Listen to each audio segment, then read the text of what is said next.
പിതാവിന്റെയും പുത്രന്റെയും പരിശുദ്ധാത്മാവിന്റെയും നാമത്തിൽ ആമേൻ.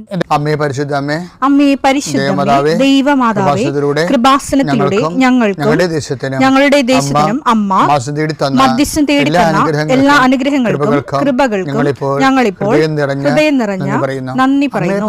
അമ്മേ പരിശുദ്ധമേ, ദൈവമാതാവേ, 2004 ഡിസംബർ 7 ഉച്ചകഴിഞ്ഞ് 2:30 കൃപാസനത്തിൽ സംഭവിച്ച അമ്മയുടെ പ്രത്യക്ഷപ്പെടലിനെ കുറിച്ച് തിരുസഭയ്ക്ക് സമർപ്പിച്ചിരിക്കുന്ന പഠനരേഖകളുടെ മേൽ സഭാത്മകമായ പഠനം ആരംഭിക്കുവാൻ ഞങ്ങൾ പ്രാർത്ഥിക്കുന്നു. അമ്മേ പരിശുദ്ധമേ, ഭൂസ്വർലോകങ്ങളുടെ രാജ്ഞിയായ അങ്ങേയ്ക്ക് ഭൗമസംരക്ഷണത്തിനായി പ്രപഞ്ചപ്രകൃതിയെ തിരുസഭ പ്രതിഷ്ഠിക്കുവാൻ ഈ പ്രത്യക്ഷീകരണം വഴി ഇടയാക്കണമേ. പരിശുദ്ധമേ, ജപമാല മാതാവേ, സകല കൃപാസനം പ്രാർത്ഥനയോടും ചേർത്ത് ഞങ്ങളിപ്പോൾ പ്രാർത്ഥിക്കുന്ന ഈ കുടുംബത്തിന്റെ പ്രത്യേക നിയോഗം പറ മക്കളെ.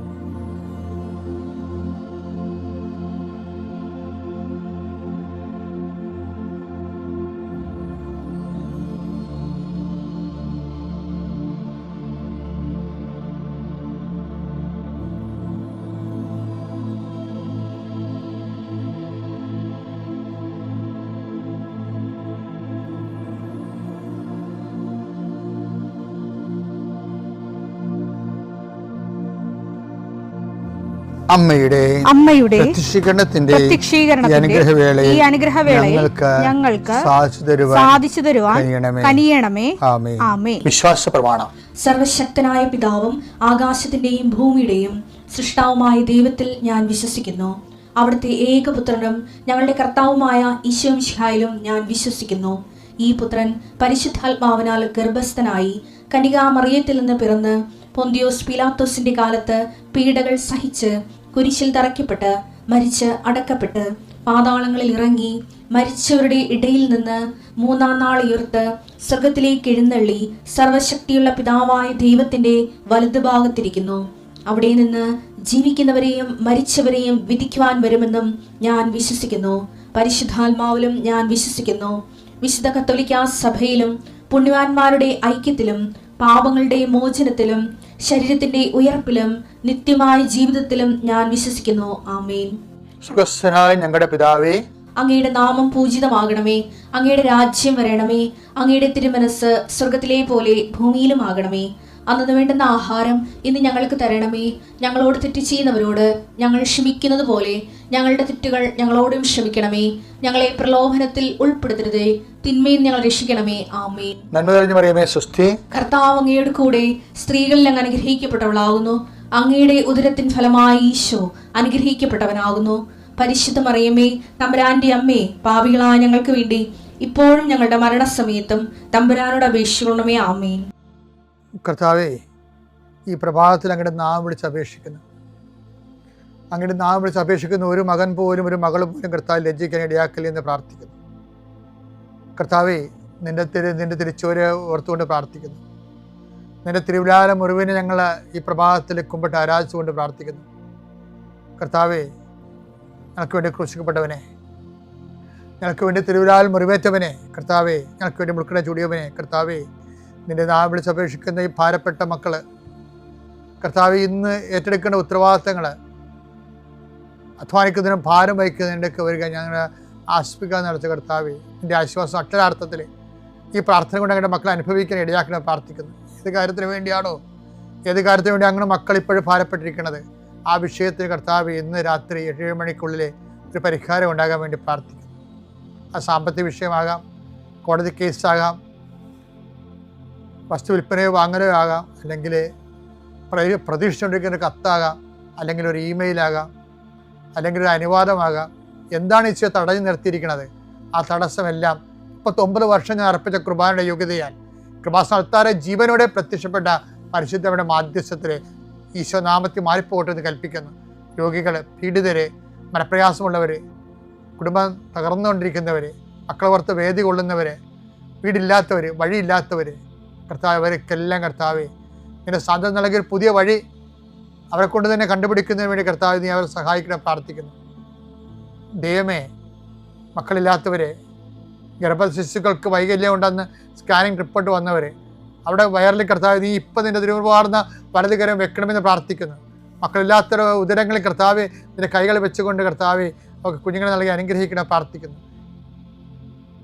പീഡിതരെ, സാമ്പത്തിക ബാധ്യത വിഷമിക്കുന്നവരെ, കേസ് അകപ്പെട്ടിരിക്കുന്നവരെ, ഭീഷണിക്ക് വന്നിരിക്കുന്നവരെ, ഓരോരുത്തരും ഡേറ്റ് പറഞ്ഞതിന് ശേഷം കർത്താവ് അത് പാലിക്കാൻ പറ്റാത്ത രീതിയിൽ വലിയ വിക്ഷോഭങ്ങളിലേക്കും പോകുന്നവർ, അതിൻ്റെ മാനസിക സമ്മർദ്ദം അനുഭവിക്കുന്നവർ, കർത്താവിൻ്റെ കരുണ അവിടെ സാധിക്കുകയും അതിനെല്ലാം അതിജീവിക്കാനുള്ള പുതിയ മാർഗങ്ങളെ കർത്താവ് കണ്ടുപിടിക്കുകയും കർത്താവ് ധൈര്യമായിരിക്കുക, ഞാൻ നിന്നോട് കൊണ്ടുവന്നളിച്ച കർത്താവിൻ്റെ സാന്നിധ്യം അനുഭവിക്കാൻ ഇടയാകാൻ കൃപാസനത്താറെ ജീവനോടെ പ്രത്യക്ഷപ്പെട്ട പരിശുദ്ധ അമ്മയുടെ കരങ്ങളിലേക്ക് നിന്റെ കുടുംബത്തെ ഞാൻ ഏൽപ്പിച്ചുകൊണ്ട് പിതാവിൻ്റെയും പുത്രൻ്റെയും പരിശുദ്ധ നാമത്തിൽ നിന്നെ ആശീർവദിക്കുന്നു.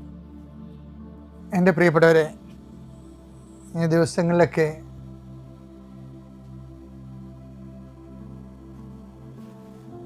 പരിശുദ്ധ കുർബാനയിലേക്കൊരു പ്രാർത്ഥന ആമുഖം കൈമാറുമ്പോൾ പലപ്പോഴും കർത്താവ് അവിടുത്തെ ദൈവികമായ സത്യങ്ങൾ വെളിപ്പെടുത്താൻ വൈദികരെ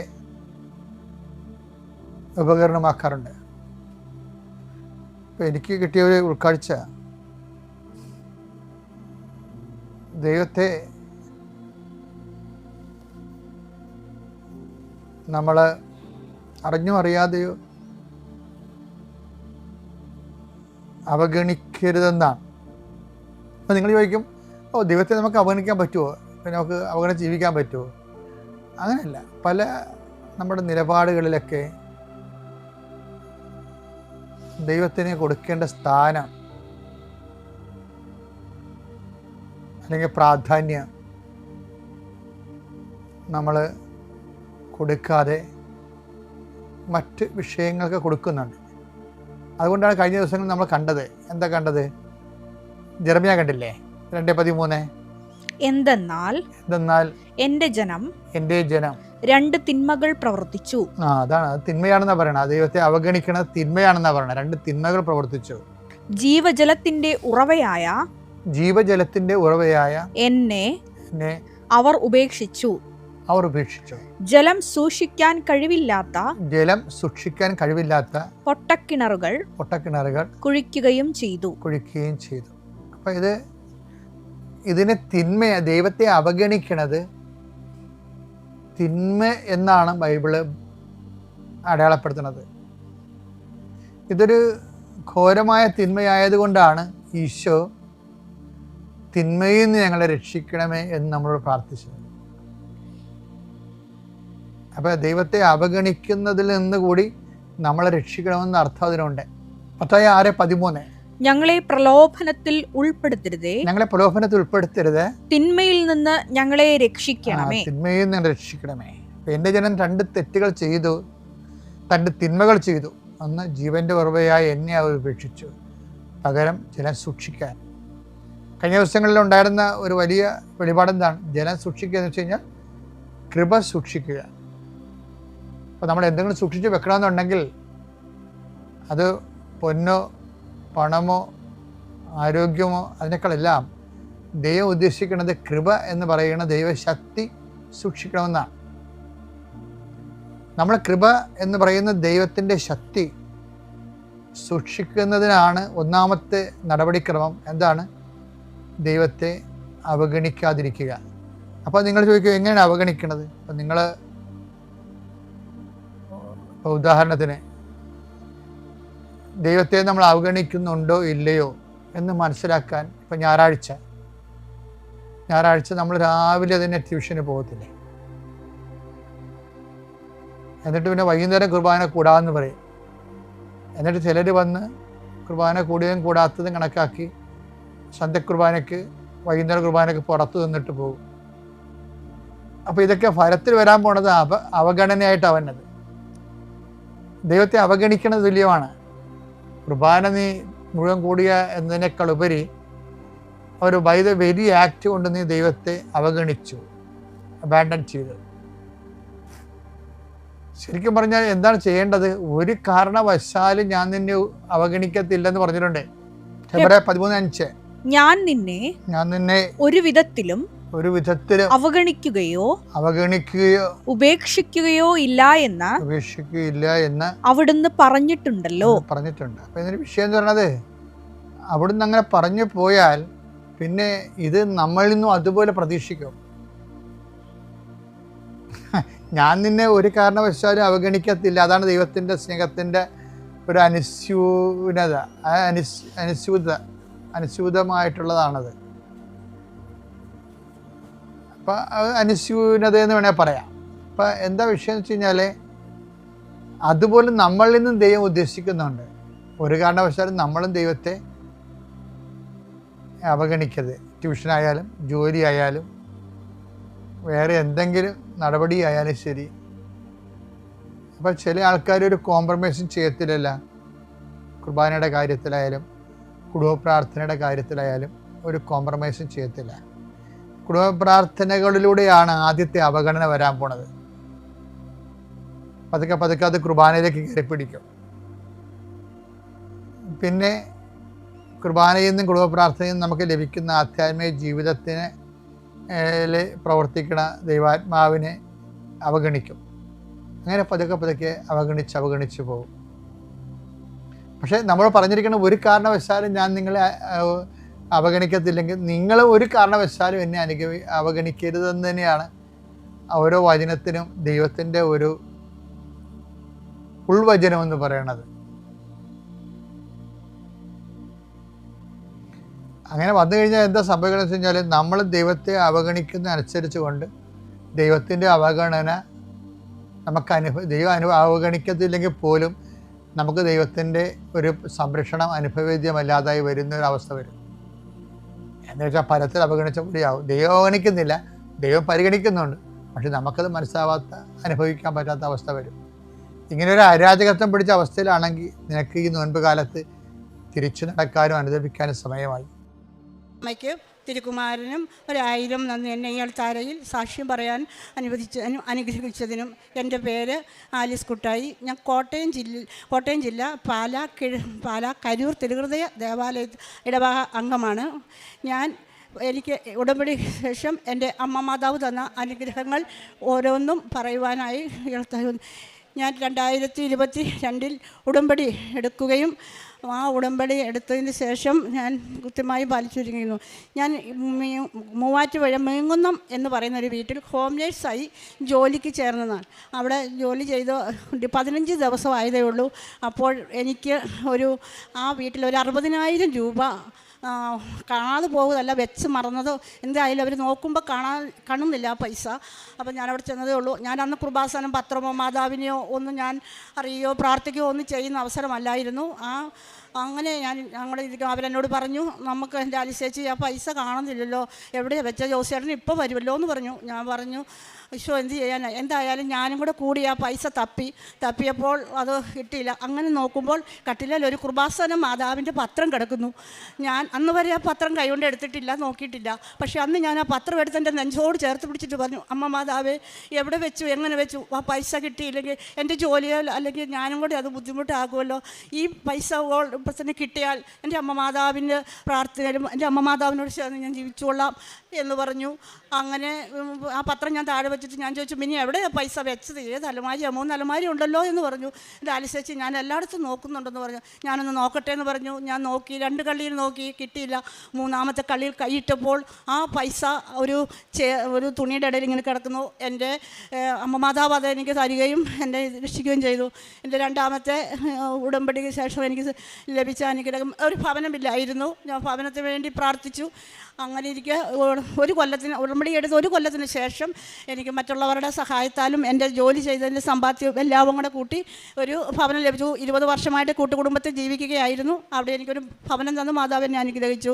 ഈ കഴിഞ്ഞ ഏപ്രിൽ 22 ഇതെൻ്റെ സഹോദരനാണ്, ഭർത്താവിൻ്റെ അനിയനാണ്. അവന് 2-3 വർഷങ്ങളായിട്ട് കാലിന് വേദനയും പ്രശ്നങ്ങളും ഒക്കെ ഉണ്ടായിരുന്നു. പക്ഷേ ഒരു 6 മാസങ്ങൾക്ക് മുമ്പ് അവനത് കലശലായി കൂടുതലാകുകയും മെഡിക്കൽ കോളേജിൽ നിന്നും പാലായിൽ നിന്നും കാല് മുറിച്ച് മാറ്റണം, വേറെ ഒരു ചികിത്സയും ഇല്ല എന്ന് പറഞ്ഞു. അങ്ങനെ ഇരിക്കുമ്പോൾ ഞാൻ ഏപ്രിൽ ഇവിടെ വന്നു ഉടമ്പടി എടുക്കാൻ വന്നു. എൻ്റെ ബ്ലഡ് ഓട്ടം എല്ലാം നിന്ന് പോയി, കാല് മുറിക്കാതെ മറ്റൊരു ചികിത്സയില്ല എന്ന് പറഞ്ഞതാണ്. ഞാനിവിടെ ഏപ്രിൽ മാസത്തിൽ വന്ന് ഉടമ്പടി എടുത്തു. ഉടമ്പടി എടുക്കുമ്പോൾ 3ാമത്തെ നിയോഗം ഞാൻ ഇവൻ്റെ പേരിൽ വെച്ചുകൊണ്ടിരിക്കുമ്പോൾ എൻ്റെ ഫോൺ ബെല്ലടിച്ചു. അപ്പോൾ ഞാൻ വഴക്ക് പറഞ്ഞുകൊണ്ടാണ് ഫോൺ എടുത്തത്. ഞാൻ പള്ളി വന്നാന്ന് അറിയത്തില്ലെന്ന്. അപ്പോൾ എൻ്റെ മോനാണ് ഇവൻ്റെ കാല് കഴുകി കെട്ടുന്നതൊക്കെ. അവൻ പറഞ്ഞു, അമ്മച്ചി സജിയുടെ കാലേന്ന് ചോര ഒഴുകുന്നു അമ്മച്ചി എന്ന് പറഞ്ഞു. ഞാൻ പൊട്ടിക്കരഞ്ഞു പോയി. അതുവരെ മുറിച്ച് കളയുന്നു. അപ്പോൾ ഞാൻ പറഞ്ഞു, ഞാൻ അവൻ്റെ നിയോഗം ഒരു കന്യാസ്ത്രീ അമ്മയാണ് എനിക്ക് എഴുതി തരുന്നത്, അത് എഴുതിക്കൊണ്ടിരിക്കുവാടാ മോനെ എന്ന് പറഞ്ഞു. അങ്ങനെ അത് കഴിഞ്ഞ് ഞാൻ വീട്ടിൽ ചെന്നു. ഉടമ്പടി വസ്തുക്കളും മറ്റെല്ലാം അവൻ്റെ കാല് പുരട്ടുകയും അത് ഘട്ടം ഘട്ടമായിട്ട് ഏപ്രിൽ മാസം തൊട്ട് ഘട്ടം ഘട്ടമായിട്ട് കുറഞ്ഞ് അവൻ്റെ കാലിനിപ്പോൾ മുറിച്ച് കളയേണ്ട യാതൊരു ആവശ്യമില്ല, കാല് കാണിക്കുക. അങ്ങനെ ഞാനപ്പോൾ പറഞ്ഞു, അവനെ സുഖം പ്രാപിച്ചാൽ അവൻ്റെ സ്വന്തം ആവശ്യങ്ങൾ, കട്ടിലാണ് സർവ്വതും നടന്നുകൊണ്ടിരുന്നത്. അവൻ്റെ ഉടമ്പടി വസ്തുക്കൾ. അപ്പോൾ ഞാൻ അന്ന് മുതൽ ഏപ്രിൽ മാസം മുതൽ അവൻ്റെ കാലിൽ ഉടമ്പടി തൈലവും ഉപ്പും തേനും ഒക്കെ ഓരോന്നും മാറി മാറി ഉപയോഗിക്കുകയും കഴിക്കുകയും ചെയ്യുന്നു. അവൻ്റെ അമ്മ ഒരു ക്യാൻസർ പേഷ്യൻ്റാണ്. ആ അമ്മയാണ് ഇവനെ സംരക്ഷിച്ചുകൊണ്ടിരുന്നത്. അപ്പോൾ ഞാൻ മാതാവിനോട് ഒന്നേ പറഞ്ഞുള്ളൂ, മാതാവേ, അമ്മ രോഗി, ഈ മകൻ്റെ സ്വന്തം ആവശ്യങ്ങൾ നടക്കാൻ വേണ്ടി ഈ മകനെ പ്രാപ്തനാക്കണമേ എന്ന് മാത്രം ഞാൻ ആവശ്യപ്പെട്ടുള്ളൂ. അത് അമ്മ മാതാവ് 100 ഇരട്ടിയായി ഞങ്ങൾക്ക് തന്നു. ഇപ്പോൾ അവനവിടെ പള്ളിയിൽ അത്യാവശ്യം പോകും, അതിലൊക്കെയൊക്കെ നടക്കും. പിന്നീട് എനിക്ക് വിവിധ നടുവിന് വേദന അങ്ങനെയുള്ള മിക്കപ്പോഴും പല വിധത്തിലും ഇതാണ് ഷുഗർ. പക്ഷേ ഉടമ്പടി എടുത്ത് എൻ്റെ മാതാവിൻ്റെ ഉടമ്പടി തൈലവും നേർച്ച വസ്തുക്കളും ഉപയോഗിക്കാൻ തുടങ്ങിയതുകൊണ്ട് എൻ്റെ പ്രായത്തിനനുസരിച്ചുള്ള എല്ലാ ജോലിയും ഞാനിപ്പോൾ ചെയ്തുകൊണ്ട് നടക്കുന്നു. പിന്നീട് എനിക്ക് വിവിധ ഒരുപാട് അനുഗ്രഹങ്ങൾ എൻ്റെ അമ്മ മാതാവ് ഉടമ്പടിയിലൂടെ എനിക്കും എൻ്റെ കുടുംബാംഗങ്ങൾക്കും നൽകിയിട്ടുണ്ട്. ഞാൻ പത്രം കിട്ടുന്നത് ഒക്കെ ഞാൻ അതിൻ്റേതായ പൂർണ്ണതയിൽ എല്ലായിടത്തും നടന്നു കൊടുക്കുകയും എന്നെ കേൾക്കാൻ ശ്രമിക്കുന്നവരോട് മാതാവിൻ്റെ കാര്യങ്ങൾ പറഞ്ഞ് പത്രം കൊടുക്കും.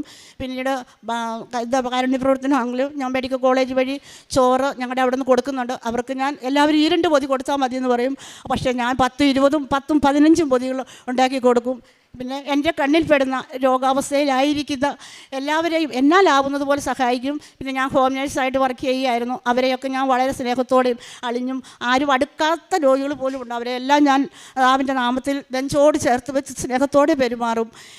ഇത് ഒത്തിരി ഒന്നും എനിക്ക് പറയാനെടുക്കാൻ അറിയില്ല. എങ്കിലും എൻ്റെ അമ്മ മാതാവ് തന്ന ഒരുപാട് കോടി അനുഗ്രഹങ്ങൾക്ക് ഒത്തിരി നന്ദി. ഇനി എനിക്ക് നടക്കാനുള്ള ശക്തിയുള്ളിടത്തോളം കാലം, വരാൻ പറ്റുന്നിടത്തോളം കാലം എൻ്റെ അമ്മ മാതാവിനോട് ചേർന്ന് നിൽക്കുകയും 2 നേരവും തിരികത്തിച്ച് വെച്ച് പ്രാർത്ഥിച്ച് എൻ്റെ അമ്മ മാതാവിന് നന്ദി പറയുകയും എന്നെയും എൻ്റെ കുടുംബത്തെയും രക്ഷിച്ച ഞാൻ പ്രാർത്ഥിക്കുന്ന ഒരുപാട് കാര്യങ്ങൾ സാധിച്ചെന്ന് എൻ്റെ അമ്മ മാതാവിനും തിരുക്കുമാരനും 1000 നന്ദി പറയുന്നു. എസെക്കിയേൽ പ്രവാചകൻ്റെ പുസ്തകത്തിൽ നിന്ന് 37-ാം അധ്യായം 5ഉം 6ഉം തിരുവചനങ്ങൾ. ദൈവമായ കർത്താവ് ഈ അസ്ഥികളോട് അരുളി ചെയ്യുന്നു, ഇതാ ഞാൻ നിങ്ങളിൽ പ്രാണൻ നിവേശിപ്പിക്കും, നിങ്ങൾ ജീവിക്കും. ഞാൻ നിങ്ങളുടെ മേൽ ഞരമ്പുകൾ വെച്ച് പിടിപ്പിക്കുകയും മാംസം വളർത്തുകയും ചർമ്മം പൊതിയുകയും നിങ്ങളിൽ പ്രാണൻ നിവേശിപ്പിക്കുകയും ചെയ്യും. നിങ്ങൾ ജീവൻ പ്രാപിക്കും. ഞാനാണ് കർത്താവെന്ന് അപ്പോൾ നിങ്ങൾ അറിയും. ദൈവമായ കർത്താവ് നമ്മോട് വാഗ്ദാനം ചെയ്യുന്ന എല്ലാ കാര്യങ്ങളും തന്നെ നാം ഉടമ്പടിയിൽ ഒപ്പുവയ്ക്കുമ്പോൾ തന്നെ ദൈവമായ കർത്താവ് നമ്മുടെ ജീവനിൽ പ്രവേശിച്ച് നമ്മുടെ ജീവനെ വീണ്ടും പുതുജീവൻ നൽകുകയും നമുക്ക് നല്ല ഒരു മാംസല ഹൃദയം നൽകുകയും ചെയ്യുന്ന പുതിയ വാഗ്ദാനങ്ങളിലൂടെ നമുക്ക് ദൈവസ്നേഹം നിറയ്ക്കുന്ന ഒരു വലിയ സാക്ഷ്യമാണിത്. ഇവിടെ ആലീസ് എന്ന സഹോദരി വന്ന് സാക്ഷ്യം പറയുമ്പോൾ ഭർത്താവിൻ്റെ സഹോദരന് വേണ്ടിയാണ് ഈ വലിയ സാക്ഷിയായി എന്ന് അൾത്താരയിൽ കയറി നിൽക്കുന്നത്. ഭർത്താവിൻ്റെ ഈ സഹോദരനെ വ്രണം വന്ന് കാല് മുറിച്ചു കളയണമെന്ന് ഡോക്ടേഴ്സ് വിധി എഴുതിയതാണ്. ഇങ്ങനെ അമ്പ്യൂട്ട് ചെയ്യപ്പെടേണ്ട ഈ കാലിനെ ഈശോയുടെ തിരുരക്തത്താൽ വീണ്ടും പുനർജീവൻ ലഭിച്ച ഒരു വലിയ സാക്ഷ്യമാണിത്. നമുക്കറിയാം, ഉടമ്പടിയെടുത്ത് ജീവിക്കുന്ന എല്ലാ മക്കളുടെയും ജീവിതം ഒരു പ്രത്യാശയിലേക്കാണ് നയിക്കുന്നത്. പ്രത്യാശയിലൂടെയാണ് നാം വളരുന്നത്. നമ്മൾ എത്ര തന്നെ അസാധ്യമായ കാര്യങ്ങൾ നമുക്ക് ഡോക്ടേഴ്സിനോ വൈദ്യശാസ്ത്രത്തിനോ യോഗ്യത ഇല്ലാതെ വരുമ്പോൾ, ഒരു ശൂന്യതയിൽ നിൽക്കുമ്പോൾ, വട്ടപൂജ്യമായി നിൽക്കുമ്പോൾ, കൃപ നിറയുമ്പോഴാണ് നമുക്ക് പുതുജീവൻ വീണ്ടും ലഭിക്കുന്നത്. ഇവിടെ ആലീസ് എന്ന സഹോദരിക്ക് പറയാനുള്ള സാക്ഷ്യം അത് തന്നെയാണ്. ഈശോ വീണ്ടും പരിശുദ്ധ അമ്മയുടെ മധ്യസ്ഥതയിൽ ഇവിടെ നിന്ന് ഉപയോഗിച്ച തൈലവും വിശുദ്ധ വസ്തുക്കളും ഉപയോഗിച്ച് വീണ്ടും പരിശുദ്ധ അമ്മയുടെ സാന്നിധ്യവും പരിശുദ്ധ അമ്മയുടെ മാധ്യസ്ഥവും വഴി ഈശോ വീണ്ടും ജീവൻ നൽകിയ വലിയൊരു സാക്ഷ്യമാണ്. നമുക്ക് ഈശോയ്ക്കും പരിശുദ്ധ അമ്മയ്ക്കും നന്ദി പറയാം. നമ്മുടെ ജീവിതം എത്ര തന്നെ നഷ്ടപ്പെട്ടു പോയാലും, എത്ര തന്നെ നശിച്ചു പോയാലും, നമ്മുടെ ജീവിതത്തിലുള്ള എല്ലാ ധമനികളും ഉണങ്ങിപ്പോയാലും ഈശോയ്ക്ക് അത് വീണ്ടും പുനർജീവിപ്പിക്കാനായി സാധിക്കുമെന്ന് ഈ സാക്ഷ്യം നമ്മെ ഓർമ്മിപ്പിക്കുകയാണ്. അതുപോലെ തന്നെ കൂട്ടുകുടുംബത്തിലായി ജീവിച്ചിരുന്നവർക്ക് വളരെ കാലം 20 വർഷത്തോളം ജീവിച്ചതിന് ശേഷം ഇവർക്കൊരു സ്വന്തമായൊരു ഭവനം ഉടമ്പടിയെടുത്ത് കഴിഞ്ഞപ്പോൾ പ്രാർത്ഥിച്ചപ്പോഴാണ് അവർക്കത് സാധ്യമായത്. അതുപോലെ ജീവിതത്തിലുണ്ടായ എല്ലാ അസ്വസ്ഥതകളിൽ നിന്ന് നടുവേദന, മകൾ പറയുകയായിരുന്നു, ആദ്യമായിട്ടൊരു പത്രം കിട്ടിയതാണ്. ഇവരുടെ പരിശുദ്ധ അമ്മയെ മാറോട് ചേർത്ത സ്വന്തമാക്കിയ ഒരു വലിയ അനുഭവമായിരുന്നു. ഒരു കുടുംബത്തിൻ്റെ പൈസ കാണാതായ ഹോംലെസ് ആയിരുന്ന ആ കുടുംബത്തിലെ പൈസ നഷ്ടപ്പെട്ടപ്പോഴാണ് പരിശുദ്ധ അമ്മയെ കണ്ടുമുട്ടിയത്. ഒരു പക്ഷേ നമ്മുടെ ജീവിതത്തിൽ നാം പരിശുദ്ധ അമ്മയെ കൂടുതൽ സ്നേഹത്തിലേക്ക് നമ്മെ മാടി വിളിക്കുന്നത് നമ്മുടെ കഷ്ടതയിലോ സങ്കടങ്ങളിലൊക്കെ ആയിരിക്കാം. ഉടമ്പടി എടുക്കുമ്പോൾ, ഉടമ്പടിയിൽ നിബന്ധതയോടുകൂടി ജീവിക്കുമ്പോൾ, നാം കത്തോലിക്ക വിശ്വാസം മുറുകെ പിടിക്കുമ്പോൾ ഈശോ നമ്മൾ വീണ്ടും അനുഗ്രഹങ്ങളും കൃപകളും അഭിഷേകങ്ങളും നൽകുന്നതായി നമുക്ക് കാണാം. ഈ കുടുംബത്തിന് ലഭിച്ച എല്ലാ അനുഗ്രഹങ്ങൾക്കും ഈശോയ്ക്കും പരിശുദ്ധ അമ്മയ്ക്ക് നന്ദി പറഞ്ഞുകൊണ്ട് സ്തുതി. പരിശുദ്ധ മാതാവിനും തിരുകുമാരനും 1000 നന്ദി. എൻ്റെ പേര് പൗർണമി, ഞാൻ കൊല്ലത്ത് നിന്നാണ് വരുന്നത്. ഇതെൻ്റെ മകൻ അർജുൻ, മകള് വൈഗ. എനിക്ക് അമ്മ മാതാവ് തന്ന അനുഗ്രഹങ്ങളെക്കുറിച്ച് പറയാനാണ് ഞാൻ ഇന്ന് ഈ ആൾത്താരയിൽ നിൽക്കുന്നത്. ഞാൻ 1 വർഷത്തോളമായി ഓൺലൈൻ ഉടമ്പടിയിലായിരുന്നു. എനിക്ക് എൻ്റെ കുടലിൽ ചെറിയൊരു ഇൻഫെക്ഷൻ ഉണ്ടായിട്ട് ചെറിയ ബ്ലീഡിങ്ങും കാര്യങ്ങളൊക്കെ ഉണ്ടായിരുന്നു. ആ സമയത്ത് ഞാൻ ഇങ്ങനെ യൂട്യൂബ് ഇങ്ങനെ വെറുതെ കണ്ടുകൊണ്ടിരിക്കുന്ന സമയത്ത് ഞാൻ കൃപാസനത്തിലെ കുറച്ച് സാക്ഷ്യങ്ങൾ കേൾക്കേണ്ടായി. അപ്പോൾ ഞാൻ മാനസികമായിട്ട് ഭയങ്കരമായ വിഷമത്തിലിരിക്കുന്നൊരു സമയമായിരുന്നു. അപ്പോൾ ഞാനിത് കൃപാസനത്തെക്കുറിച്ച് കൂടുതൽ അറിയാനതിന് വേണ്ടിയിട്ട് ഞാൻ ഗൂഗിളിൽ സെർച്ച് ചെയ്തു. അപ്പോൾ എനിക്ക് കൃപാസനത്തെക്കുറിച്ച് കൂടുതൽ മനസ്സിലാക്കാൻ കഴിഞ്ഞു. ഞാൻ പിന്നീട് ഓൺലൈൻ ഉടമ്പടിയെക്കുറിച്ച് അറിഞ്ഞു. അങ്ങനെ ഞാൻ ഓൺലൈൻ ഉടമ്പടി എടുത്തു. ഓൺലൈൻ ഉടമ്പടി എടുത്ത് ഒരാഴ്ച കഴിഞ്ഞപ്പോൾ തന്നെ എനിക്കെൻ്റെ അസുഖം പൂർണ്ണമായും മാറിക്കിട്ടി. ആ സമയത്ത് എൻ്റെ മകൻ SSLC പരീക്ഷയ്ക്ക് പ്രിപ്പയർ ചെയ്യായിരുന്നു. അവന് ഫുൾ A+ കിട്ടണം എന്നുള്ളത് ഞാൻ എൻ്റെ ഒരു നിയോഗമായി അതിൽ ഓൺലൈൻ ഉടമ്പടിയിൽ വെച്ചിട്ടുണ്ടായിരുന്നു. അങ്ങനെ അവൻ എക്സാമിന് പോകുമ്പോൾ ഞാൻ വീട്ടിലിരുന്ന് അമ്മ മാതാവിനോട് പ്രാർത്ഥിക്കുമായിരുന്നു. എൻ്റെ മകന് ഫുൾ A+ നൽകി അനുഗ്രഹിക്കണമേ അമ്മയെന്ന് ഞാൻ പ്രാർത്ഥിക്കുമായിരുന്നു. അതിനുശേഷം അന്നെനിക്ക് ഞാൻ ഇവിടെ വന്ന് ഉടമ്പടി എടുക്കാത്തത് കൊണ്ട് തന്നെ എനിക്ക് ഉടമ്പടി നേർച്ച വസ്തുക്കളൊന്നും തന്നെ ഉണ്ടായിരുന്നില്ല. മാതാവിനോട് നേരിട്ടങ്ങ് പ്രാർത്ഥിക്കുക, അത് മാത്രമേ ഉണ്ടായിരുന്നുള്ളൂ. ഞാൻ പ്രാർത്ഥിച്ചു. റിസൾട്ട് വന്നു. എൻ്റെ മോന് ഫുൾ A+ നൽകി അമ്മ മാതാവ് അനുഗ്രഹിച്ചു. അതിനുശേഷം ഒരുപാട് വർഷങ്ങളായിട്ട് എൻ്റെ ഒരു സ്വപ്നമായിരുന്നു ഒരു ഗവൺമെൻറ് ജോലി എന്ന് പറയുന്നത്. എൻ്റെ അച്ഛൻ വളരെ കഷ്ടപ്പെട്ട്, ഞങ്ങൾ 2 പെൺമക്കളായിരുന്നു, വളരെ കഷ്ടപ്പെട്ട് ഞങ്ങളെ വളർത്തി. 2 പേരെയും വിവാഹം ചെയ്ത് കൊടുത്തു. അപ്പോൾ അച്ഛനൊരു സപ്പോർട്ട് കൊടുക്കുക, അതിനു വേണ്ടിയിട്ട് എനിക്കും എൻ്റെ അനുജതിക്കും ഒരു ഗവൺമെൻറ് ജോലി, അത് ഞങ്ങളുടെ 2 പേരുടെയും സ്വപ്നമായിരുന്നു. ഞാനൊരു അക്രൈസ്തവയാണ്. അതുകൊണ്ട് തന്നെ എൻ്റെ വീട്ടിൽ ഇത് പറയാമെന്ന് പറയുന്നത് എനിക്ക് വളരെ ബുദ്ധിമുട്ടായിരുന്നു. പക്ഷേ ഞാൻ എൻ്റെ ഹസ്ബൻഡിനോട് പറഞ്ഞു. ഹസ്ബൻഡ് ഉടമ്പടി എടുക്കുന്ന കാര്യം ഞാൻ എൻ്റെ ഹസ്ബൻഡിനോട് പറഞ്ഞു. ഹസ്ബൻഡ് സമ്മതിച്ചു. എന്നെ ഹസ്ബൻഡ് ഇവിടെ കൊണ്ടുവന്നു. കഴിഞ്ഞ 2025 ജൂലൈ 24-ാം തീയതി ഞാൻ ഉടമ്പടി ഇവിടെ വന്ന് എടുത്തതിന് ശേഷം ഞാൻ PSC റിസൾട്ട് ഇങ്ങനെ കാത്തിരിക്കുകയാണ്. ഞാൻ ഒരുപാട് വർഷമായിട്ട് PSC ടെസ്റ്റുകൾ എഴുതുന്നുണ്ട്. അങ്ങനെ ലിസ്റ്റുകളിൽ വന്നിട്ടില്ല, അതിനെനിക്ക് കഴിഞ്ഞിട്ടില്ല. ഞാൻ ഒരുപാട് പ്രയത്നിച്ചു അതിന് വേണ്ടിയിട്ട്, പക്ഷേ കഴിഞ്ഞില്ല. പക്ഷേ ഉടമ്പടി എടുത്തു. സമയ ചുരുക്കത്തിൻ്റെ മാതാവെന്ന് പറയുന്നത് വെറുതെ അല്ല. പെട്ടെന്ന് തന്നെ ഞാൻ ഏറ്റവും ആഗ്രഹിച്ചിരുന്ന ജോലിയാണ് ഒരു ടീച്ചർ ആവുക എന്ന് പറയുന്നത്. അപ്പോൾ ഞാനൊരു UP സ്കൂൾ ടെസ്റ്റ് എഴുതിയിരുന്നു. അതിൽ എനിക്ക് റിസൾട്ട് വന്നു. ലിസ്റ്റിൽ ഞാനുണ്ടായിരുന്നു. അത് കഴിഞ്ഞ് പെട്ടെന്ന് തന്നെ എനിക്ക് അതിൻ്റെ ഫോർമാലിറ്റീസ് എല്ലാം മാതാവ് തീർത്ത് തന്നു. ഞാൻ ഇൻ്റർവ്യൂവിന് പോയി, അതിൽ പാസ്സായി. അതിനുശേഷം എനിക്ക് ഈ കഴിഞ്ഞ നവംബർ 25-ാം തീയതി എനിക്ക് അഡ്വൈസ് ലഭിച്ചു. പക്ഷേ ആ അഡ്വൈസ് ലഭിക്കുന്നതിലൊരു മിറാക്കിള്, 21-ാം തീയതി എനിക്ക് അഡ്വൈസ് വന്നു. അത് സൈറ്റിലാണ് വന്നത്, എൻ്റെ PSC പ്രൊഫൈലിലാണ് വന്നത്. ഞാനത് അറിഞ്ഞില്ല. 24-ാം തീയതി രാത്രി ഞാനൊരു സ്വപ്നം കാണുകയാണ്. എൻ്റെ കയ്യിലേക്ക് ഒരു അഡ്വൈസ് വരുന്നു. ഞാനത് എടുത്ത് എൻ്റെ ഹസ്ബൻഡിനോട് പറയുകയാണ്, എനിക്ക് അഡ്വൈസ് വന്നു, എനിക്ക് മാതാവിനോട് പറയണം എന്ന് ഞാൻ ഇങ്ങനെ സ്വപ്നം കാണുകയാണ്. എന്നിട്ട് ഞാൻ അറിയുന്നില്ല ഈ അഡ്വൈസ് എൻ്റെ പ്രൊഫൈലിൽ വന്നിട്ടുണ്ട് എന്ന് ഞാൻ അറിയുന്നില്ല. 25-ാം തീയതി വൈകുന്നേരം 6 മണി ആയപ്പോഴേക്കും എൻ്റെ ഈ PSCയിലെ ഒരു ഗ്രൂപ്പുണ്ട്. ആ ഗ്രൂപ്പിൽ കുട്ടികൾ മെസ്സേജ് ഇട്ടിരിക്കുന്നു, അഡ്വൈസ് 7 പേർക്ക് പോയിട്ടുണ്ട് എന്ന്. ഞാനത് ഓപ്പണാക്കി നോക്കുന്നു, 7ാമത്തെ ആളായിട്ട് ഞാനുണ്ട്. എൻ്റെ അഡ്വൈസ് അപ്പോൾ എനിക്ക് മനസ്സിലായി മാതാവ് എന്നെ അറിയിച്ചു തരാൻ വേണ്ടിയിട്ടാണ് എനിക്ക് ആ സ്വപ്നം കാണിച്ചു തന്നത് എന്നുള്ളത്. പിന്നെ പലതവണ ഞാൻ മാതാവിനെ മേഘത്തിൽ, മാതാവ് ഉണ്ണിയേശുവിനെയും കൊണ്ടിരിക്കുന്ന ഒരു രൂപം ഞാൻ കണ്ടിട്ടുണ്ട്. പിന്നെ ഈ ഒരു ജോലി എന്ന് പറയുന്നത് അതെനിക്ക് മാതാവ് തന്ന വലിയൊരു അനുഗ്രഹമാണ്. ഈ ഇലക്ഷൻ കഴിഞ്ഞിട്ട് ഉടനെ തന്നെ എനിക്ക് അപ്പോയിൻമെൻറ്റ് വരും, ഞാൻ ജോയിൻ ചെയ്യും. എൻ്റെ കുറേ നാളത്തെ സ്വപ്നം എനിക്ക് മാതാവ് സാക്ഷീകരിച്ച് തരികയാണ്. പിന്നെ ഞാൻ പ്രേക്ഷിത പ്രവർത്തനമായിട്ട് ഇവിടുത്തെ പത്രം വാങ്ങിച്ച് ഞാൻ ട്യൂഷൻ പഠിപ്പിക്കാൻ പോകുമായിരുന്നു. പോയിട്ട് വരുന്ന വഴിക്ക് ഞാൻ ഈ കാണുന്ന, അതായത് അത് വലിച്ചെറിയില്ല എന്ന് ഉറപ്പുള്ള ആളുകൾക്ക് ഞാൻ ആ പത്രം വിതരണം ചെയ്യും. പിന്നെ എന്നോട് ആരെങ്കിലും ആഹാരത്തിനോ അല്ലെങ്കിൽ ഭിക്ഷയ്ക്കോ ഒക്കെ ചോദിക്കുകയാണെങ്കിലും എൻ്റെ കയ്യിലുള്ളതുപോലെ ഞാൻ കൊടുത്ത് സഹായിക്കും. പിന്നെ ഒരു ശരണാലയത്തിലേക്ക് എല്ലാ മാസവും എന്നെക്കൊണ്ടാവുന്ന ഒരു ചെറിയ തുക ഞാൻ കൊടുക്കാറുണ്ട്. അത് ഇതുവരെയും മുടക്കം വന്നിട്ടില്ല. എന്നെക്കൊണ്ടാവുന്ന രീതിയിലെല്ലാം ഞാനത് ശ്രമിക്കുന്നുണ്ട്.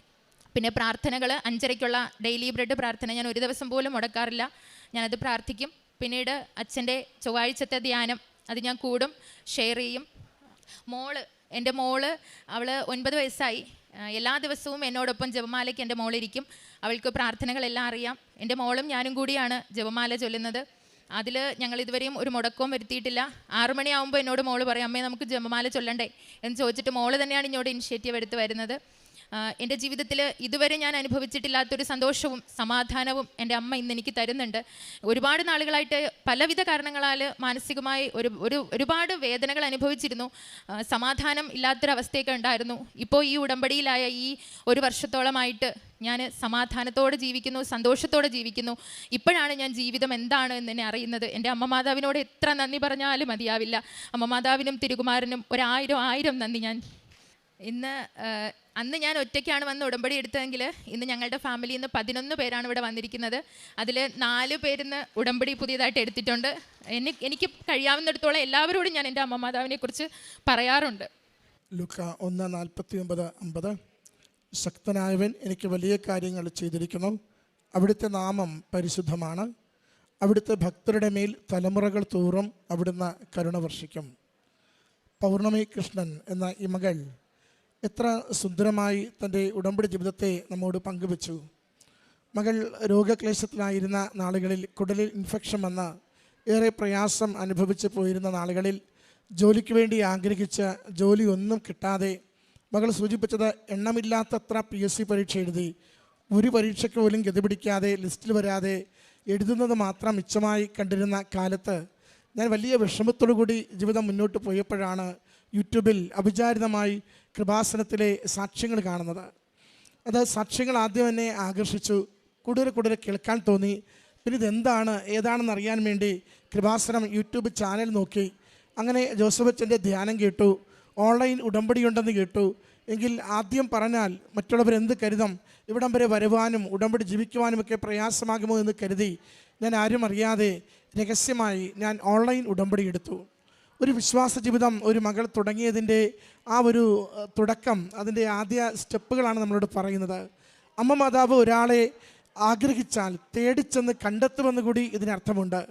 വളരെ ക്ലേശത്തിലിരിക്കുന്ന അമ്മയുടെ അരികിലേക്ക് വരുവാൻ യാതൊരു സാധ്യതയുമില്ലാത്ത, അമ്മയെക്കുറിച്ച് അറിവ് പോലും കിട്ടുവാൻ ഒരു വഴിയുമില്ലാത്ത ഒരു മകളുടെ അരികിലേക്ക് മകൾ ഓൺലൈനിൽ വെറുതെ യൂട്യൂബ് ഇങ്ങനെ സ്ക്രോൾ ചെയ്തുകൊണ്ടിരിക്കുമ്പോൾ കൺവട്ടത്തേക്ക് ഒരു സാക്ഷ്യമായി വരികയും ആ സാക്ഷ്യത്തിലൂടെ മറ്റനേക സാക്ഷ്യങ്ങളിലേക്ക് പോവുകയും പിന്നീട് കൃപാസനത്തെ അറിഞ്ഞുകൊണ്ട് ഓൺലൈൻ ഉടമ്പടി എടുക്കുന്നത് വരെയും മകൾ അതാണ് പറയുന്നത്, ഞാൻ ഓൺലൈൻ ഉടമ്പടി എടുക്കുന്നത് വരെയും അമ്മയുടെ സാക്ഷ്യങ്ങളും ധ്യാനവും തുടർച്ചയായി ഇങ്ങനെ വന്നുകൊണ്ടിരുന്നു. അത് കേട്ടുകൊണ്ടിരിക്കുമ്പോഴാണ് എനിക്ക് തോന്നിയത്, എന്തായാലും അമ്മയോട് ഏറെ നാളായി ഞാൻ പ്രയാസം അനുഭവിക്കുന്ന ഈ കുടലിലെ ഇൻഫെക്ഷൻ അത് നിയോഗം വെച്ച് പ്രാർത്ഥിക്കാമെന്ന്. ശരിക്കും അതൊരു ടെസ്റ്റ് ഡോസായിരുന്നു. അത് നിയോഗം വെച്ച് പ്രാർത്ഥിച്ചു. ഒത്തിരി മരുന്ന് കഴിച്ച് യാതൊരു ഫലവുമില്ലാതെ ഇങ്ങനെ പോയിക്കൊണ്ടിരുന്ന വിഷയത്തിലാണ് ആ ഓൺലൈൻ ഉടമ്പടിയിൽ നിയോഗം വെച്ച് ഒരാഴ്ചക്കുള്ളിൽ പൂർണ്ണ സൗഖ്യം നേടുന്നത്.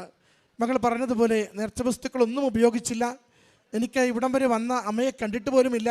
ഓൺലൈനിൽ ഞാൻ നിയോഗം പൂർണ്ണ മനസ്സോടെ ശരണപ്പെട്ട മനസ്സോടെ എൻ്റെ ജീവിതത്തിന്മേൽ അമ്മ മാതാവ് ആഗ്രഹിച്ചാൽ ഈശോയുടെ കൃപ കൊണ്ട് സൗഖ്യം ലഭിക്കുമെന്ന് മാത്രം ഞാൻ വിശ്വസിച്ച് കൊടുത്തു. അതെനിക്ക് അനുഗ്രഹത്തിന് കാരണമായി. പിന്നീടാണ് മകൻ്റെ പരീക്ഷ. അത് പ്രത്യേകമായിട്ടൊരു വിഷയം, അവന് വലിയ ക്ലേശവും പ്രയാസവുമുണ്ട്. അതുകൊണ്ട് തന്നെ ഞാനത് ആ മകന് SSLCക്ക് ഫുൾ A+ അത് 2ാമത്തെ നിയോഗം വെച്ചു. ഓൺലൈനിലാണ്. ഓൺലൈനിൽ 2ാമത്തെ നിയോഗം വെക്കുമ്പോൾ അമ്മയോട് പറഞ്ഞു, അമ്മ മാതാവ് ഇത് സ്വാർത്ഥത കൊണ്ടും അത്യാർത്ഥി കൊണ്ടുമല്ല, അമ്മ ആഗ്രഹിക്കുന്നുവെങ്കിൽ എൻ്റെ ഉടമ്പടി ജീവിതം കൂടുതൽ ഉറപ്പിക്കുന്നതിന് വേണ്ടി അമ്മയുടെ അരികിലെത്തുവാനായിട്ട് ഈ നിയോഗം അമ്മ ഏറ്റെടുക്കുവാൻ താല്പര്യമുണ്ടെങ്കിൽ അമ്മ എനിക്ക് അനുവദിച്ചു തരിക. മകനത് ഫുൾ A+ കിട്ടിയതിൻ്റെ ഒരു വമ്പ് പറയാൻ വേണ്ടിയല്ല, മറിച്ച് ഉടമ്പടി ജീവിതം അത് അനുഗ്രഹത്തിൻ്റെ ജീവിതമാണെന്ന് മറ്റുള്ളവരെ ഓർമ്മപ്പെടുത്തുവാനും ബോധ്യപ്പെടുത്തുവാനും നിയോഗം വെച്ച് പ്രാർത്ഥിക്കുന്നു. ശരിക്കും അത്ഭുതകരമായിട്ട് മകൻ്റെ ആ SSLC പരീക്ഷയിൽ എല്ലാ വിഷയങ്ങൾക്കും A+ കൊടുത്തുകൊണ്ട് അമ്മ സഹായിക്കുന്നു. ഇതാണ് ഈ കുടുംബത്തിൽ അമ്മയുടെ ഇടപെടലും കടന്നുകയറ്റവും. അമ്മ മാതാവ് ശാന്തമായി ഇടപെടുന്നു, തീഷ്ണമായി കടന്നു കയറുന്നു, ജീവിതങ്ങളെ മാറ്റിമറിക്കുന്നു. അതാണ് ജീവിത പങ്കാളി വിദേശത്ത് നാട്ടിൽ വരുമ്പോൾ മടിച്ച് പേടിച്ച് ഭർത്താവിനോട് ചോദിക്കുന്നത്, എനിക്ക് കൃപാസനം എന്നൊരു കാര്യം അറിയാം, എൻ്റെ കൂടെ ഒന്ന് വരുമോ, ഒന്ന് ഉടമ്പടി എടുക്കണം. മറുപടി എന്താകുമെന്ന് പോലും പ്രതീക്ഷിക്കുന്നില്ല. ഇങ്ങനെ എങ്കിലും ഒരു ധൈര്യത്തോടെ പറയുമ്പോൾ അത്ഭുതപ്പെടുത്തിക്കൊണ്ട് ജീവിത പങ്കാളി പറയുന്നത്, ഞാൻ തന്നെ കൊണ്ടുപോകാം, നീ ഒറ്റയ്ക്ക് പോകണ്ട. അങ്ങനെ കൂട്ടിക്കൊണ്ട് വരികയും ഉടമ്പടി എടുപ്പിക്കുകയും ചെയ്യുന്നത്. പിന്നീട് സഹോദരി പറഞ്ഞു, എൻ്റെ ഏറ്റവും വലിയ ആഗ്രഹം സർക്കാർ ജോലിയായിരുന്നു. ആ നാളുകളിൽ ഒരു പരീക്ഷ എഴുതിയിട്ടുണ്ട്. പതിവ് റിസൾട്ടാണ് പ്രതീക്ഷിക്കുന്നത്. അത് എന്തെഴുതിയാലും പ്രയോജനമില്ലാതെ പോകുന്നതാണ് രീതി. എന്നാൽ അമ്മ മാതാവ് ഉടമ്പടി എടുത്ത് ആദ്യത്തെ പുതുക്കലിന് വേണ്ടി ഞാൻ വന്നെത്തുമ്പോൾ എൻ്റെ ജീവിതത്തെ നന്നായി ഒന്ന് തൊട്ടിട്ടുണ്ട്. കാരണം എൻ്റെ ഉടമ്പടി ആ UP ടീച്ചർ പരീക്ഷയ്ക്ക് എനിക്കതിലേക്ക് സെലക്ഷൻ വരുന്നുണ്ട്. മെയിൻ ലിസ്റ്റിൽ പേര് വന്നു, ഇൻ്റർവ്യൂ കുഴപ്പമില്ലെന്ന് കണ്ടു, മുൻപിലേക്ക് റാങ്ക് വന്നു. അതുകൊണ്ട് വേഗത്തിൽ ജോലി കിട്ടുമെന്ന് ഉറപ്പായി.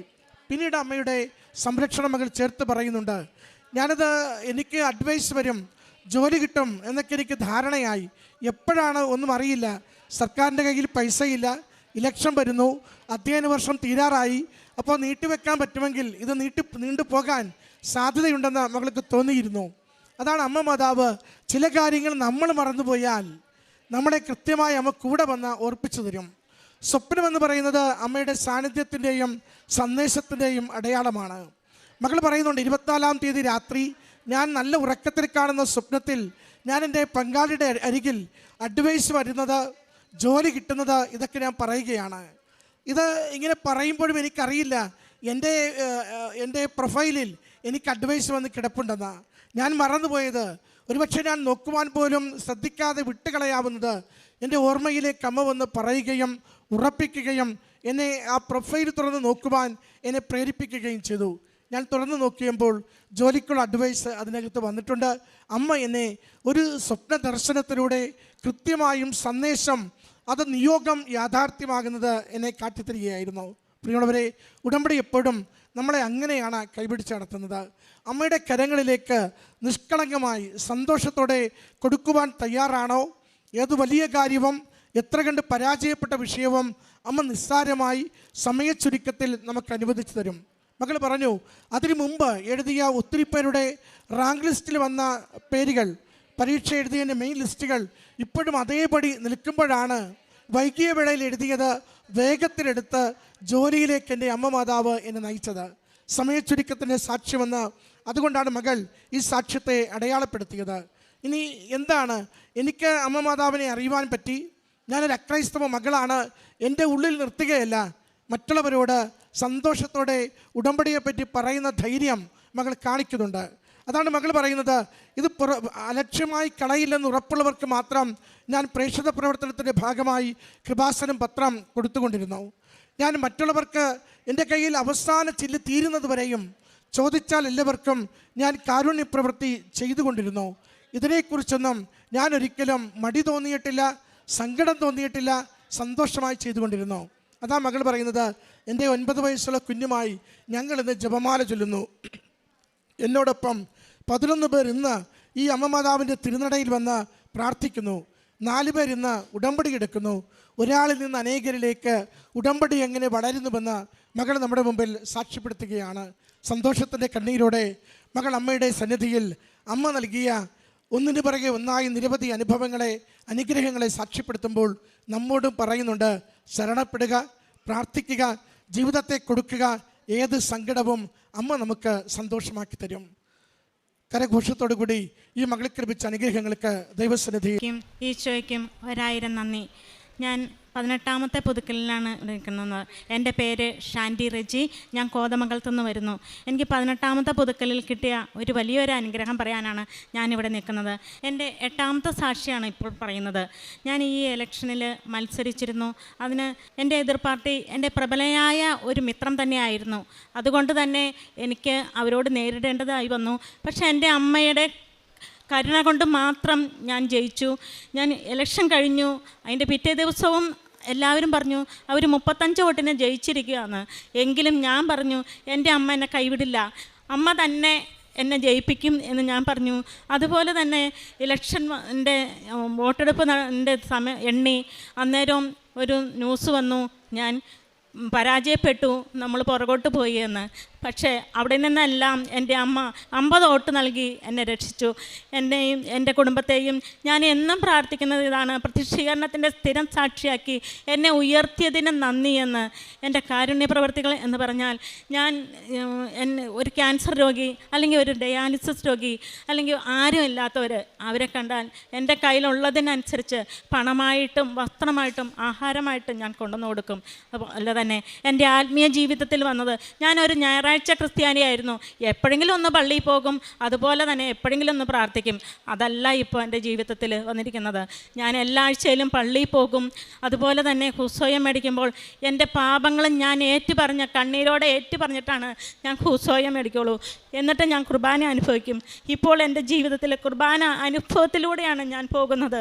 അതുപോലെ തന്നെ ഈ ഉടമ്പടി ജീവിതം എൻ്റെ നിത്യതയിലേക്ക് വരെ ഞാൻ കൊണ്ടുപോകാൻ ഞാൻ ഇന്ന് വരെയും ഞാൻ ശ്രമിച്ചിട്ടുണ്ട്, ഇനിയും ഞാൻ ശ്രമിക്കും. അതുപോലെ തന്നെ ഇവിടെ നിന്ന് തന്നെ ഡെയിലി ബ്രെഡ് ഇന്നും ഞാൻ അത് 5:30 കൂടും. അത് കഴിഞ്ഞ് പിന്നെയും ഞാൻ എനിക്ക് സമയമുള്ളപ്പോഴെല്ലാം ഞാൻ അതങ്ങനെ കേട്ടുകൊണ്ടിരിക്കും. അച്ഛൻ്റെ ധ്യാനം, ഞാൻ സാക്ഷ്യം, ഇതുപോലെ എല്ലാം ഷെയർ ചെയ്യും. ജോമോൾ സിസ്റ്ററുടെ ജീവവചസ്സുകൾ ഞാനത് എന്നും കേൾക്കും, അതങ്ങനെ ഷെയർ ചെയ്യും. അതായിരുന്നു എൻ്റെ ജീവിതത്തിൽ ഏറ്റവും കൂടുതൽ എനിക്ക് സാക്ഷ്യം കേൾക്കുന്നതിനും സാക്ഷ്യം ഷെയർ ചെയ്യുന്നതിനുള്ള ഒരു കൃപ. പിന്നെ എൻ്റെ മകൾക്ക് കിട്ടിയിരിക്കുന്ന അനുഗ്രഹങ്ങൾ അത് അവൾ പറയും. എൻ്റെ പേര് ചിത്ര മരിയ റജി. ഞാൻ 2025 മാർച്ചിലാണ് ആദ്യമായിട്ട് ഉടമ്പടി എടുത്തത്. ഞാൻ 8ാം ക്ലാസ്സിൽ പഠിക്കുമ്പോൾ, അതായത് 6 വർഷത്തോളം എനിക്ക് എൻ്റെ ചെവിയിൽ വെള്ളം പോയതിന് ശേഷം, അതുപോലെ തന്നെ കാറ്റടിക്കുമ്പോഴും തണുപ്പ് വരുമ്പോഴൊക്കെ എൻ്റെ ചെവിയിൽ ഇൻഫെക്ഷൻ വരുമായിരുന്നു. ഇൻഫെക്ഷൻ എന്ന് പറഞ്ഞാൽ പഴുപ്പായിട്ട് വരുമായിരുന്നു. എൻ്റെ ചെവി എനിക്ക് പെയിൻ അല്ലായിരുന്നു, പക്ഷേ ഇറിറ്റേഷനും അതുപോലെ തന്നെ ഈ പസ് വന്നതും അതൊരു ക്രോണിക് ഓട്ടൈറ്റിസ് മീഡിയ എന്നൊരു കണ്ടീഷനിലേക്ക് പോവുകയും 4 ഡോക്ടറിനെ കണ്ട് ഏറ്റവും ലാസ്റ്റത്തെ ഡോക്ടറെ അതൊരു സർജറി വേണം, ടിമ്പാനത്തിൽ ഹോൾ വന്നിട്ടുണ്ട്, സർജറി ഇല്ലാണ്ട് അത് അടയില്ല എന്ന് എനിക്ക് അത് പ്രിസ്ക്രൈബ് ചെയ്ത് തന്നു. പക്ഷേ എങ്കിൽ കൂടി ഞാൻ അന്ന് പറഞ്ഞു, എനിക്ക് എൻ്റെ സെക്കൻഡ് ഇയറിലത്തെ എക്സാം ആയിരുന്നു, നഴ്സിംഗ് പഠിക്കുന്ന സമയത്ത് സെക്കൻഡ് ഇയറിലത്തെ എക്സാം ആയിരുന്നു. അപ്പോൾ ഒരു മേജർ സർജറിയാണ്, അതിനനുസരിച്ചിട്ടുള്ള ബെഡ് റെസ്റ്റും കാര്യങ്ങളൊക്കെ വേണം എന്നുള്ളത് കൊണ്ട് തന്നെ ഞാൻ അന്നേരം ആ സർജറി വേണ്ട എന്ന് പറഞ്ഞ് എൻ്റെ എക്സാം കഴിഞ്ഞിട്ട് ഞാൻ വരും എന്ന് പറഞ്ഞ് അവിടുന്ന് പോകുന്നതാണ്. അപ്പോൾ ഞാൻ ഉടമ്പടി എടുത്തിട്ടുണ്ടായിരുന്നില്ല. പക്ഷേ എൻ്റെ അമ്മ എനിക്ക് വേണ്ടിയിട്ട് എല്ലാ ദിവസവും, ഞാൻ ഹോസ്റ്റലിലായിരുന്നു, എനിക്ക് വേണ്ടിയിട്ട് എല്ലാ ദിവസവും എൻ്റെ അമ്മ കണ്ണീരോടെ പ്രാർത്ഥിച്ച് അമ്മയുടെ, എൻ്റെ റൈറ്റ് സൈഡിലായിരുന്നു, റൈറ്റ് ഇയറിനായിരുന്നു. അപ്പോൾ അമ്മയുടെ റൈറ്റ് സൈഡിൽ അമ്മ തൈലം പുരട്ടി എന്നും പ്രാർത്ഥിക്കുമായിരുന്നു. സെക്കൻഡ് ഇയറിലെ എക്സാമിൻ്റെ സമയമായപ്പോൾ എനിക്ക് വീണ്ടും വന്നു. എനിക്കത് പഠിക്കാൻ ഭയങ്കര ബുദ്ധിമുട്ടായി തോന്നിയ സമയമായിരുന്നു അത്. അപ്പോഴും ഞാൻ അമ്മേനെ വിളിച്ച് കരഞ്ഞു, അമ്മ എന്നെക്കൊണ്ട് പറ്റണില്ല എന്ന് പറഞ്ഞ് കരഞ്ഞു. അപ്പോഴും അമ്മ പറഞ്ഞു, ധൈര്യത്തോടെ ഇരുന്നോ, മാതാവിൻ്റെ കാശുരൂപം മുറുക്കെ പിടിച്ചോ, ഒരു കുഴപ്പമുണ്ടാവില്ല എന്ന് പറഞ്ഞ് അമ്മ തന്നെ അമ്മയുടെ ചെവിയിൽ, ഞാൻ ഹോസ്റ്റലിലായതുകൊണ്ട് തന്നെ അമ്മയുടെ ചെവിയിലാണെങ്കിൽ ഈ തൈലം പുരട്ടി പ്രാർത്ഥിച്ചു. അത്രയും അനുഗ്രഹത്തോടുകൂടി ഇപ്പം ഞാൻ 3 വർഷമായി, എനിക്ക് ഇന്നേ വരെ ആ ഒരു അസുഖം വന്നിട്ടില്ല, ഇന്നേ വരെ എൻ്റെ ചെവിയിൽ ഇൻഫെക്ഷൻ ഉണ്ടായിട്ടില്ല. അതിനുശേഷം ഞാൻ മുങ്ങിക്കുളിച്ചു, ഞാൻ കാറ്റടിച്ചു, തണുപ്പടിച്ചു. ഇന്നേ വരെ ഞാൻ ആ ഡോക്ടറിൻ്റെ അടുത്തേക്ക് പിന്നെ പോയിട്ടേ ഇല്ല സർജറിക്ക് വേണ്ടിയിട്ട്. അത്രയും എൻ്റെ മാതാവിനെ അനുഗ്രഹിച്ചു. അതുപോലെ തന്നെ ഫസ്റ്റ് ഇയറും സെക്കൻഡ് ഇയറും തേർഡ് ഇയറും ഫോർത്ത് ഇയറും എൻ്റെ നഴ്സിങ്ങിന് എനിക്ക് പല ബുദ്ധിമുട്ടുകളും വന്നു. ഫോർത്ത് ഇയറിലാണെങ്കിൽ എനിക്ക് യൂറിനറി ട്രാക്ട് ഇൻഫെക്ഷൻ വന്നു. നമ്മുടെ ക്വസ്റ്റ്യൻ പേപ്പർ തയ്യാറാക്കുമ്പോൾ അവർ സ്കെഡ്യൂൾഡ് ആയിട്ടുള്ള ടൈം വെച്ചിട്ട് ഇത്ര ക്വസ്റ്റ്യൻ ഇത്ര ടൈം എന്നുള്ള ഒരു ഇത് വെച്ചിട്ട് തന്നെയാണ് ഉണ്ടാക്കുന്നത്. ഈ യൂറിനറി ട്രാക്ട് ഇൻഫെക്ഷൻ എനിക്ക് ഫോർത്ത് ഇയർ വന്ന സമയത്താണെങ്കിൽ എനിക്ക് ഭയങ്കര ഇങ്ങനെ യൂറിനേഷൻ വന്നു. അപ്പം എനിക്ക് വാഷ്റൂമിൽ പോകണം. ഞാൻ ഇന്നേ വരെ എൻ്റെ ലൈഫിൽ ഒരു എക്സാം ടൈമിൽ ഞാൻ വാഷ്റൂമിൽ പോയതായിട്ടോ അതിനനുസരിച്ചിട്ടുള്ളൊരു ടൈം ഞാൻ കളഞ്ഞിട്ടില്ല, അതിനുള്ളൊരു സമയം കിട്ടിയിട്ടില്ല. പക്ഷേ ആ ഫോർത്ത് ഇയർ എനിക്ക് പോകേണ്ട വന്നു. അത്രയും എൻ്റെ സമയം അവിടെ വേസ്റ്റായി. എങ്കിലും ഞാൻ എൻ്റെ കാശുരൂപം ഞാൻ എൻ്റെ ഡ്രസ്സിൽ എവിടെയെങ്കിലും പിൻ ചെയ്തിട്ട് തന്നെയായിരിക്കും ഞാൻ കാശുരൂപം കൊണ്ടാണ് ഞാൻ ഇന്ന് വരെ എക്സാം എഴുതിയിട്ടുള്ളത്. എന്നിട്ടും എൻ്റെ മാതാവ് ഈ 4 വർഷം എനിക്ക് ക്ലാസ് ഫസ്റ്റ് തന്നെ എന്നെ അനുഗ്രഹിച്ചു. അതുപോലെ തന്നെ പോരാൻ നേരത്ത് ബെസ്റ്റ് ഔട്ട് ഗോയിങ് സ്റ്റുഡൻറ്റിനുള്ള അവാർഡും ബെസ്റ്റ് അക്കാഡമിക് അച്ചീവ്മെൻറ്റിനുള്ള അവാർഡും എൻ്റെ മാതാവ് എനിക്ക് അനുഗ്രഹിച്ചു. ഇതൊന്നും എൻ്റെ മെറിറ്റും കൊണ്ടല്ലാതെ ഞാൻ ഇപ്പോഴും പറഞ്ഞു, ഞാൻ വെറും സീറോയാണെന്നാണ് ഞാൻ എൻ്റെ അമ്മയടുത്ത് പറയാറ്. മാതാവ് എന്നെ അനുഗ്രഹിച്ചേക്കണം, എനിക്കൊരു കഴിവുമില്ല എന്ന് പറഞ്ഞ് തന്നെയാണ് ഞാൻ ഇന്ന് വരെ പോയിട്ടുള്ളത്. അതുപോലെ തന്നെ എൻ്റെ മാതാവ് എന്നെ അത്രയും അനുഗ്രഹിച്ചു. ഇപ്പോൾ അത് കഴിഞ്ഞിട്ട് ഞാൻ നഴ്സിംഗ് കഴിഞ്ഞിട്ട് ഞാൻ ജർമ്മൻ പഠിക്കാമെന്നുള്ളൊരു ഓപ്ഷനിലേക്ക് വന്നു. അങ്ങനെ ഞാൻ ആദ്യത്തെ ദിവസം തന്നെ കരഞ്ഞിറങ്ങി, എന്നെക്കൊണ്ട് പറ്റില്ല അമ്മ ഇത് ഭയങ്കര ടഫാണ്. അപ്പോൾ പപ്പയും അമ്മയും പറഞ്ഞു സാരില്ല, കുഴപ്പമില്ല, നോക്ക്, മാക്സിമം നോക്ക്, പറ്റുമെന്ന് നോക്കിയിട്ട് നമുക്ക് തീരുമാനിക്കാമെന്ന് പറഞ്ഞു. അങ്ങനെ ജർമ്മൻ ഞാൻ 8 മാസം എടുത്ത് ജർമ്മൻ പഠിച്ചു. അതിൽ B2 എനിക്ക് ഫസ്റ്റ് അറ്റംപ്റ്റിൽ തന്നെ എനിക്ക് ഒരു കഴിവില്ല. ഞാൻ മോഡൽ ടെസ്റ്റ് ഇടുമ്പോഴൊക്കെ തോറ്റു പോയിരുന്ന സബ്ജക്റ്റുകളിൽ തന്നെ എനിക്ക് ആദ്യത്തെ ഫസ്റ്റ് അറ്റംപ്റ്റിൽ തന്നെ എൻ്റെ മാതാവ് എന്നെ അനുഗ്രഹിച്ചു. അപ്പോഴും ഞാൻ എൻ്റെ കാശിരൂപം അതുപോലെ തന്നെ തൈലവും ഉപ്പും തേനും ഒക്കെ കഴിച്ചിട്ട് തന്നെയാണ് ഞാൻ പോയത്. അതുപോലെ തന്നെ ആ ഉപ്പ് ഞാൻ എൻ്റെ കൈ പിടിച്ചിരുന്നു. എൻ്റെ എക്സാം ഹോളിലേക്ക് ഞാൻ അത് കയറ്റി. ഞാൻ അതുപോലെ തന്നെ തൈലം ഞാൻ എൻ്റെ കൈയുടെ ഇവിടെ തേച്ചിരുന്നു. അത് ഞാൻ എൻ്റെ എക്സാം പേപ്പറിൻ്റെ മുകളിൽ ഞാൻ അത് കുരിശ് വെച്ച് വരച്ച് പ്രാർത്ഥിച്ചിട്ട് തന്നെയാണ് ഞാൻ എൻ്റെ എക്സാം എഴുതിയത്. എൻ്റെ ഒരു കഴിവും കൊണ്ടല്ല എനിക്ക് ഇന്ന് കിട്ടിയേക്കണ അനുഗ്രഹം. ഞാൻ ഇന്ന് B2 വരെ കംപ്ലീറ്റ് ഫുൾ മൊഡ്യൂൾ എനിക്ക് ഫസ്റ്റ് അറ്റംപ്റ്റിൽ തന്നെ പാസ്സായി. എനിക്ക് അത്രയും എൻ്റെ ദൈവം എന്നെ അനുഗ്രഹിച്ചിട്ടുണ്ട്, എൻ്റെ മാതാവിൻ്റെ കൃപയാൽ. പ്രേക്ഷിത പ്രവർത്തനമായി ഞാൻ പത്രം വിതരണം ചെയ്യും. അത് എല്ലാ ജാതി മത ഭേദമന്യേ ഞാൻ വിതരണം ചെയ്യും. അതുപോലെ ഇവിടുത്തെ കാശ് രൂപം, അതുപോലെ തേൻ, ഉപ്പ്, ഇതെല്ലാം ഞാൻ ആദ്യം പരീക്ഷ എഴുതണവർക്ക് മാത്രമായിരുന്നു കൊടുത്തുകൊണ്ടിരുന്നത്. ഇപ്പം അങ്ങനെയല്ല, അസുഖക്കാർ വരും, ഒരു പ്രാവശ്യം പോയിട്ട് കൊണ്ടുപോകണവരെല്ലാവരും രണ്ടാമതും വന്ന് ചോദിക്കും. അപ്പം ഞാൻ പറയും മാതാവിൻ്റെ അനുഗ്രഹം കൊണ്ടാൽ ഞാൻ ഇനി വരുമ്പോൾ മേടിച്ചുകൊണ്ടുവരാം എന്ന് പറഞ്ഞ് പിന്നീട് വന്ന് അവർക്ക് മേടിച്ചുകൊണ്ടേ കൊടുക്കും. അതൊക്കെയായിരുന്നു എൻ്റെ പ്രേക്ഷിത പ്രവർത്തനമായിട്ട് നിന്നത്. പിന്നെ അച്ഛൻ്റെ ഈ സാക്ഷ്യവും അതുപോലെ തന്നെ ചൊവ്വാഴ്ചത്തെ എല്ലാ ധ്യാനങ്ങളും ഞാൻ ഷെയർ ചെയ്യും, ജീവവചസ്സുകൾ ഷെയർ ചെയ്യും. ഇതാണ് എൻ്റെ പ്രേക്ഷിത പ്രവർത്തനമായിട്ട് ഞാൻ ചെയ്തുകൊണ്ടിരുന്നത്. കാരുണ്യപ്രവൃത്തിയും ഞാൻ എൻ്റെ കഴിവ് പോലെ എല്ലാവരെയും സഹായിക്കാൻ ഞാൻ ശ്രമിക്കാറുണ്ട്. എല്ലാവരെയും ചേർത്ത് പിടിച്ചുകൊണ്ട് തന്നെ ഞാൻ ഇപ്പോഴും മുമ്പോട്ട് പോകുന്നു. എല്ലാത്തിനും എല്ലാ അനുഗ്രഹം തന്ന എൻ്റെ അമ്മയ്ക്കും ഈശോയ്ക്കും 1000 നന്ദി. ദൈവത്തെ സ്നേഹിക്കുന്നവർക്ക്, അവിടുത്തെ പദ്ധതി അനുസരിച്ച് വിളിക്കപ്പെട്ടവർക്ക് അവിടുന്ന് സകലതും നന്മയ്ക്കായി പരിണമിപ്പിക്കുന്നു എന്ന് നമുക്കറിയാമല്ലോ. റോമാക്കാർക്ക് എഴുതിയ ലേഖനം 8-ാം അധ്യായം 28-ാം തിരുവചനമാണിത്. ദൈവത്തെ സ്നേഹിക്കുന്നവർക്കും അവിടുത്തെ പദ്ധതി അനുസരിച്ച് വിളിക്കപ്പെട്ടവർ അവരാണ് അവൻ കാണിച്ച വഴിയിൽ കൂടെ സഞ്ചരിക്കാൻ സാധിക്കുന്നവർ, അവൻ പറഞ്ഞത് അതുപോലെ ചെയ്യാൻ ആഗ്രഹിക്കുന്നവർ, ദൈവത്തെ സ്നേഹിച്ച് അവൻ്റെ വഴിയിൽ നടക്കാൻ ശ്രമിക്കുന്നവരുടെ ജീവിതത്തിലുള്ള ഒരു വലിയ സാക്ഷ്യമാണ് നാം ഇപ്പോൾ കേട്ടത്. ഒരു നല്ല ഉടമ്പടി സാക്ഷ്യം. ഈ മകൾ പറഞ്ഞതുപോലെ ഷാൻഡി റെജി എന്ന മകൾ പ്രത്യക്ഷീകരണത്തിൻ്റെ സ്ഥിര സാക്ഷിയായി മാറ്റണമേ എന്നാണ് ഈ മകൾ പ്രാർത്ഥിച്ചിരുന്നത്. 18 പ്രാവശ്യം ഉടമ്പടി പുതുക്കി. ഇത് 8ാമത്തെ സാക്ഷ്യമാണ്. ഇതൊക്കെയാണ് ദൈവത്തെ സ്നേഹിക്കുന്നവരും ദൈവത്തിൻ്റെ പദ്ധതി അനുസരിച്ച് ജീവിക്കുന്നവരും വിളിക്കപ്പെട്ടവരുടെയും ജീവിതത്തിൽ നടക്കുന്ന ഒരു വലിയ വഴിത്തിരിവുകൾ. പ്രത്യേകിച്ച് ഈ മകൾ പറഞ്ഞ പോലെ 2025 പഞ്ചായത്ത് തിരഞ്ഞെടുപ്പിൽ ഈ മകൾ പറഞ്ഞു അവസാന കൗണ്ടിങ് ദിവസം അങ്ങനെയാണ് പറഞ്ഞത്, പരാജയപ്പെടുമോ എന്നുള്ള ഭയഭീതിയായിരുന്നു. എങ്കിലും ഈ മകൾ വിശ്വസിച്ചു മാതാവുണ്ടല്ലോ കൂടെയെന്ന്. വിജയം നമ്മുടെ കൂടെയാണ്.